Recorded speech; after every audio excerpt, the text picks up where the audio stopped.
सोलापूरमध्ये खळबळ, चौकात बाजारात कुत्र्यांच्या मृतदेहांचा खच। अक्कलकोट शहरात मोकाट फिरणाऱ्या कुत्र्यांचा संशयास्पद मृत्यू झाला होता। या प्रकरणी आता धक्कादायक माहिती समोर येत आहे। तब्बल 150 कुत्र्यांना चिकनमधून विष घालून ठार मारल्याचा दावा प्राणीप्रेमी संघटनांनी केला आहे। ॲनिमल वेलफेअर फाउंडेशनच्या पदाधिकाऱ्यांनी हा गंभीर आरोप केला आहे। या प्रकरणी अक्कलकोट पोलीस स्टेशनमध्ये अज्ञात व्यक्तीविरोधात गुन्हा दाखल करण्यात आला आहे। या प्रकरणी ॲनिमल वेलफेअर फाउंडेशन अक्कलकोटमध्ये कॅन्डल मार्च काढणार आहेत। हे कृत्य एका व्यक्तीचे नसून नगरपालिकेचे लोक यामध्ये सहभागी असल्याचा आरोप संघटनेने केला आहे।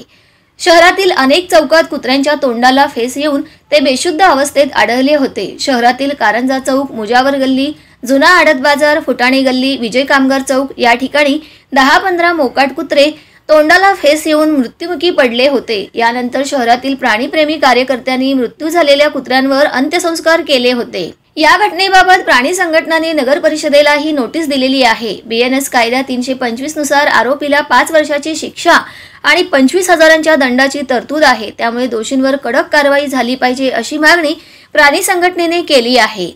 अक्कलकोट शहरात मागच्या अनेक दिवसांपासून मोकाट कुत्र्यांचा सुळसुळाट झाला होता। यानंतर सोमवारी शहरात 10 ते 12 कुत्र्यांचे मृतदेह आढळले होते। या कुत्र्यांना अज्ञात व्यक्तीकडून विषारी पदार्थ खायला घालून ठार मारल्याचा संशय व्यक्त केला गेला होता। यानंतर अज्ञात व्यक्तीविरोधात पोलीस ठाण्यात गुन्हाही दाखल केला गेला।